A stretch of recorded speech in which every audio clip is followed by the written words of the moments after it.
భార్య లేదా భర్తలో తెలివితేటలు తక్కువగా ఉన్నాయని అరిచి గోల పెట్టి తెగ బాధపడే భాగస్వాములు దయచేసి మళ్ళీ మళ్ళీ వినండి. వీలైనంత వరకు మీకున్న తెలివితేటలతో అవతలి వాళ్లకు తెలియజెప్పండి తెలివితేటలు అని మీరు అనుకునే విషయాలను.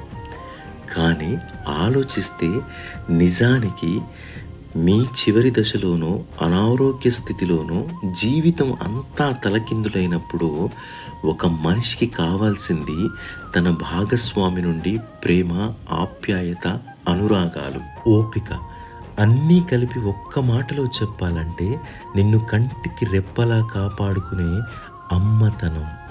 తెలివితేటలు కొనుక్కోవచ్చు సిన్నోడా, కానీ నిన్నే తన సర్వస్వంగా భావించగలిగే తత్వాన్ని మాత్రం ఎప్పటికీ నువ్వు కొనలేవు.